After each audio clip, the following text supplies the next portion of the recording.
नमस्कार, हिमाचल समाचार में आपका स्वागत है। आज के मुख्य समाचार। मुख्यमंत्री ने की आनी विधानसभा क्षेत्र में डे बोर्डिंग स्कूल खोलने और आनी को नगर पंचायत बनाने की घोषणा। आनी विधानसभा क्षेत्र में 81 करोड़ 30 लाख रुपए की 21 योजनाएं जनता को समर्पित। रोजगार पाने के लिए नहीं देनी पड़ेगी एजेंटों को फीस। HPSC-DC प्रदेश के लोगों को देगा विदेश में कार्य करने का अवसर।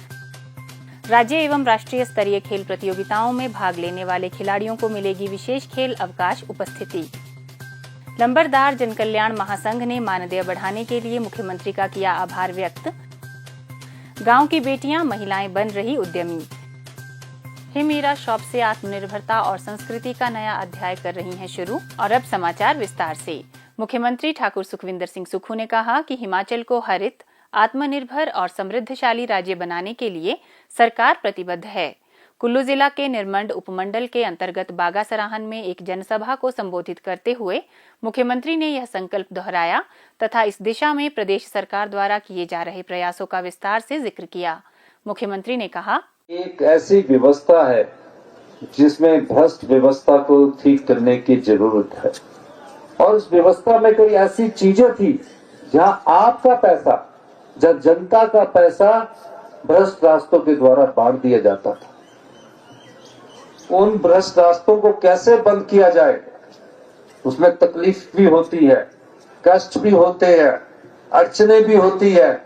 हमने उस भ्रष्ट रास्ते को बंद करने का निर्णय लिया और मैं आज 2-2.5 साल हमारी सरकार को हो गया। उसका क्या फायदा हुआ? आज 2.5 साल बाद मैं ये कह सकता हूं कि हमने जनता का जो 3000 करोड़ रुपया भ्रष्टाचार के चोर दरवाजों के द्वारा बांट दिया जाता था, लुटा दिया जाता था, उसको हमने बंद किया और आज 3000 करोड़ रुपए का अधिक राजस्व हमने कमाया। ये 2.5 महीने पहले पहली मीटिंग में जब मुझे अधिकारी बजट का अपने आर्थिक खजाने का ब्यौरा देने थे, उस समय मैंने फैसला किया। उसका लाभ क्या हुआ? उसका लाभ ये हुआ कि आज दूध के क्षेत्र में जब 32 रुपए लीटर आपको दूध आपसे खरीदा जाता था, सिर्फ 32 रुपए 2 साल पहले, और दूध का रेट क्या बढ़ता था? 1 रुपया बढ़ा दिया हर बजट में, 2 रुपए बढ़ा दिया। मैंने दूध का रेट 2 साल में 23 रुपए बढ़ाया है। 23 रुपए 75 साल में 32 रुपए बढ़ा और 2 साल में 23 रुपए बढ़ा। ये कैसे बढ़ा? ये उस भ्रष्टाचार के जो पैसे बड़े बड़े लोगों के रास्ते से दे दिए जाते थे, उसको हमने रोका। और ये दूध का रेट यही रुकने वाला नहीं है। ये दूध का रेट जब तक गांव की अर्थव्यवस्था मजबूत नहीं हो जाती, जब तक गांव में रहने वाले व्यक्ति के हाथ में पैसा नहीं हो रहता, तब तक इस रेट को हम बढ़ाते रहेंगे, अपने साधनों के साथ बढ़ाते रहेंगे। सब लोग स्विट्जरलैंड की बात करते हैं। स्विट्जरलैंड तो यहाँ हिमाचल प्रदेश के सामने भी कुछ नहीं है। सिर्फ थोड़ा इंफ्रास्ट्रक्चर की जरूरत है, जिसको अगर हम बढ़ा देंगे तो हमारे यहाँ 12 महीने टूरिस्ट ही चलता रहेगा। क्या सुंदरता इस क्षेत्र की है। बागा सराहन पूरे हिमाचल प्रदेश में सबसे सुंदर स्थलों में से एक है। मैं शिरकिला गया, बॉर्डर टूरिज्म के लिए मैं शिरकिला गया।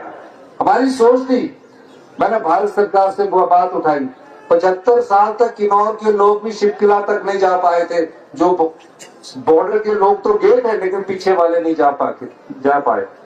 हमने बात उठाई, आज शिरकिला टूरिज्म पॉइंट ऑफ व्यू से खुल गया है। अगर कोई टूरिस्ट बाहर का परमाणु, शिमला, रामपुर होकर, विकासपियो होकर शिरकिला पहुंच रहा है, तो उससे प्रदेश की आर्थिकी में वृद्धि हो रही है। उन्होंने कहा कि वर्तमान सरकार विकास के नए आयाम स्थापित करने के लिए लगातार प्रयासरत है। इसी कड़ी में आज आनी विधानसभा क्षेत्र की जनता को सरकार की ओर से विभिन्न विकास कार्यों को समर्पित किया गया।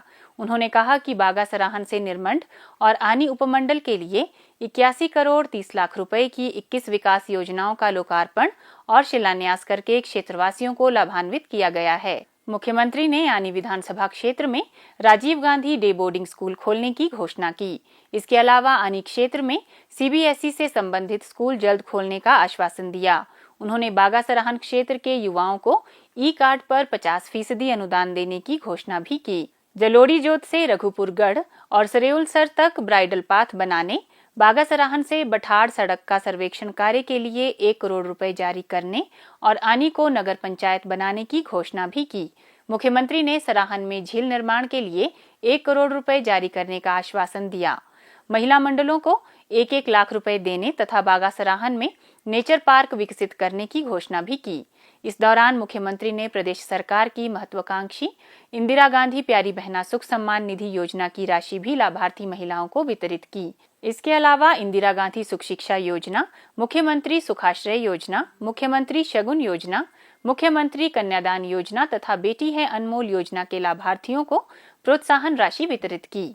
राज्य सरकार प्रदेश के लोगों को विदेशों में नौकरी के अवसर प्रदान करने की दिशा में कार्य कर रही है। इस दिशा में विदेश मंत्रालय से आज हिमाचल प्रदेश इलेक्ट्रॉनिक्स विकास निगम को भर्ती एजेंट लाइसेंस प्राप्त हो गया है। इसके अनुसार निगम को आधिकारिक तौर पर भर्ती करने की गतिविधियां शुरू करने की अनुमति मिल गई है। यह प्रमाण पत्र निगम को विदेशी नियोक्ताओं के लिए भारतीय श्रमिकों की भर्ती करने के लिए अधिकृत करता है। मुख्यमंत्री ठाकुर सुखविंदर सिंह सुक्खू ने कहा कि हिमाचल प्रदेश अब भारत के उन अग्रणी राज्यों में शुमार हो गया है जो निजी लाइसेंस धारकों के माध्यम से नहीं बल्कि सरकारी स्तर पर श्रमिकों को विदेश में रोजगार प्रदान करेगा। इससे विदेश में रोजगार के इच्छुक लोगों को गुमराह होने से बचाया जा सकेगा और उन्हें रोजगार के उचित अवसर प्रदान किए जाएंगे। इससे अब निगम अंतर्राष्ट्रीय रोजगार नियुक्तियों को नियंत्रित करने वाले नियमों की अनुपालना सुनिश्चित कर सकेगा। भर्ती एजेंट लाइसेंस निगम की विश्वसनीयता और कानूनी स्थिति को और अधिक सुदृढ़ करेगा। राज्य के लोगों को विदेशों में नौकरी करने के अवसर उपलब्ध होंगे। विद्यार्थी जीवन में खेल बच्चों के सर्वांगीण विकास में महत्वपूर्ण भूमिका निभाता है। मुख्यमंत्री ठाकुर सुखविंदर सिंह सुक्खू राष्ट्रीय और अंतर्राष्ट्रीय स्तर पर अपनी खेल प्रतिभा का लोहा मनवाने वाली खेल प्रतिभाओं को प्रोत्साहन प्रदान कर रहे हैं। राज्य में खेल संस्कृति को बढ़ावा प्रदान करते हुए मुख्यमंत्री ने विभिन्न खेल निकायों को निर्देश जारी किए हैं कि वे राज्य एवं राष्ट्रीय स्तर की खेल प्रतियोगिताओं में भाग लेने वाले खिलाड़ियों को उस अवधि के दौरान विशेष अवकाश उपस्थिति के रूप में दर्ज करें। इस निर्णय का उद्देश्य विद्यार्थियों के सर्वांगीण विकास को बढ़ावा देना है। वर्तमान में विभिन्न खेल संघों, महासंघों या बोर्डों द्वारा आयोजित कार्यक्रमों में भाग लेने वाले विद्यार्थियों को विशेष अवकाश प्रावधान की कमी के कारण स्कूलों में अनुपस्थित अंकित किया जाता है। इससे न केवल उनकी उपस्थिति प्रभावित होती है बल्कि उनके आंतरिक मूल्यांकन व शैक्षणिक रिकॉर्ड पर प्रतिकूल प्रभाव पड़ता है। प्रदेश सरकार ने अब यह अनिवार्य कर दिया है कि मान्यता प्राप्त खेल निकायों द्वारा प्रतियोगिता अथवा कोचिंग कैंप के लिए जारी भागीदारी प्रमाण पत्र या संस्था पत्र स्वीकार किया जाएगा। स्कूलों को ऐसे विद्यार्थियों को अनुपस्थित अंकित करने के बजाय विशेष अवकाश उपस्थित करने के रूप में अंकित करने के आदेश दिए गए हैं, जो school games federation of India की प्रतियोगिताओं के लिए अपनाए गए प्रावधानों के समान है। मुख्यमंत्री ने कहा कि सरकार का यह निर्णय समग्र विकास के दृष्टिकोण को प्रदर्शित कर रहा है। खेल और शिक्षा एक दूसरे के पूरक हैं। उन्होंने कहा कि स्कूलों में उपस्थिति दर्ज कराना छात्र विकास के लिए अधिक समावेशी और संतुलित विकास की ओर कदम को दर्शाता है। हिमाचल प्रदेश लंबरदार जन कल्याण महासंघ के एक प्रतिनिधिमंडल ने शिमला में वाइस चेयरमैन लंबरदार विशाल चंबयाल के नेतृत्व में मुख्यमंत्री ठाकुर सुखविंदर सिंह सुक्खू से भेंट कर लंबरदारों का मानदेय बढ़ाने के लिए आभार व्यक्त किया। उन्होंने मुख्यमंत्री को संघ की विभिन्न मांगों और मुद्दों से अवगत करवाया। मुख्यमंत्री ने महासंघ को आश्वासन दिया कि प्रदेश सरकार उनकी सभी जायज मांगों पर सहानुभूतिपूर्वक विचार करेगी। प्रदेश सरकार महिलाओं को सामाजिक जीवन में आगे बढ़ने के अवसर प्रदान कर रही है। महिलाओं को गुणात्मक शिक्षा, सुरक्षा, बेहतर स्वास्थ्य सुविधाएं उपलब्ध करवाकर उन्हें सशक्त किया जा रहा है। ग्रामीण परिवेश की महिलाएं भी अब आत्मनिर्भर बन रही हैं। वर्तमान में हिम ईरा शॉप आत्मनिर्भरता की प्रतीक बन चुकी है। मंडी जिला की चुराग विकास खंड की ग्राम पंचायत सवा माहू के अंतर्गत दानवीर कर्ण श्री मूल माहूनाग मंदिर के गांव की महिलाओं द्वारा 2 वर्ष पूर्व शुरू की गई हिम ईरा शॉप उन्हें वित्तीय रूप से आत्मनिर्भर बना रही है। इस शॉप के माध्यम से 100 से अधिक महिलाएं पारंपरिक शिल्प और उत्पादों को नए बाजारों तक पहुंचाकर सालाना निश्चित आय अर्जित कर रही हैं। माहूनाग मंदिर के ठीक पास स्थित इस शॉप में बांस की टोकरियां, ऊनी जैकेट, देसी घी, हल्दी, राजमा, मोटे अनाज के बीज, हाथ से बनी सजावटी वस्तुएं, अचार, मसाले जैसे 20 विभिन्न उत्पाद उपलब्ध हैं। हर महीने यहाँ 25 से 30 हजार रुपए का कारोबार होता है, जिससे पूरे समूह की सामूहिक आमदनी बढ़कर 2 लाख रुपए के करीब पहुंच चुकी है। हिम ईरा शॉप सिर्फ खरीद फरोख्त का केंद्र नहीं, बल्कि ग्रामीण संस्कृति का जीवन मंच बन चुका है। हिमाचल प्रदेश के उत्पाद अब डिजिटल विश्व की ओर कदम बढ़ा रहे हैं। महिलाओं द्वारा बनाए गए उत्पाद हिम ईरा वेबसाइट पर उपलब्ध हैं। इस समूह की महिलाओं को डिजिटल प्लेटफॉर्म से जोड़ने के लिए उन्हें प्रशिक्षण देकर तैयार किया जा रहा है। समूह की प्रधान का कहना है कि समूह भविष्य की योजना पर भी कार्य कर रहा है। महिलाओं द्वारा बनाए जाने वाले विभिन्न प्रकार के उत्पादों को ब्रांडिंग और आकर्षक पैकेजिंग देना है। पंजाब, हरियाणा, उत्तराखंड और बंगाल से आने वाले श्रद्धालु महिलाओं द्वारा तैयार ऊनी जैकेट और हस्तनिर्मित उत्पादों को विशेष रूप से महत्व देते हैं। समूह की सदस्य पवना ठाकुर का कहना है कि पहले हम घर की दहलीज भी नहीं पार करती थी, आज खुद अपना उत्पाद बेचते हैं और सशक्त महसूस करते हैं। हमारे यहाँ पर जो हिम ईरा शॉप लगी है, इसके तहत स्वयं सहायता समूह और गंगा ग्राम संगठन की महिलाएं यहाँ पर अपने हाथों के द्वारा जो प्रोडक्ट हमने तैयार किए हैं, जैसे टोकरियाँ और कोस्टर सेट, फूलदान, जो हमने पाई नीडल के सामान बनाए हैं, ये चिलारू के पत्ते के बने हैं। इसके साथ साथ सभी गंगा ग्राम संगठन की महिलाओं ने अपनी जैविक खेती के द्वारा तैयार किए गए, जैसे दालें होगी हमारी, कंगनी, कोदरा, और इसके साथ साथ और कई प्रकार की दालें हैं हमारी, जो प्राकृतिक खेती के द्वारा हमने तैयार की गई है। इसमें कोई भी खाद स्प्रे का यूज नहीं किया गया, इसमें सिर्फ हमने गोबर की खाद डाली है, जिससे हमारे स्वास्थ्य का भी अच्छा मेंटेन बना रहे। इसमें हम सभी महिलाएं मिलजुल कर कार्य कर रही हैं, ताकि हमारे रोजगार का साधन बन सके। और साथ में हम जैसे घी, गाय पाली हुई सबने, और घी भी हम अपनी हिम ईरा शॉप में बेचते हैं, और जगह जगह पर हम स्टॉल भी लगाते हैं, और इससे हमें काफ़ी अच्छा मुनाफा मिल रहा है और काफ़ी अच्छी इनकम हो रही है सभी महिलाओं की। मैं हिमाचल प्रदेश के मुख्यमंत्री जी का दिल की गहराइयों से धन्यवाद करना चाहती हूँ, जिन्होंने हमारे लिए ऐसे अवसर लाए हैं। जैसे स्वयं सहायता समूह में महिलाएं काम कर रही है, तो इससे हमें ऊपर उठने की प्रेरणा मिलती है। गंगा स्वयं सहायता समूह की प्रधान त्वारकू देवी का कहना है कि सभी महिलाओं के हौसले और मेहनत के बल पर समूह अच्छा मुनाफा कमा रहा है।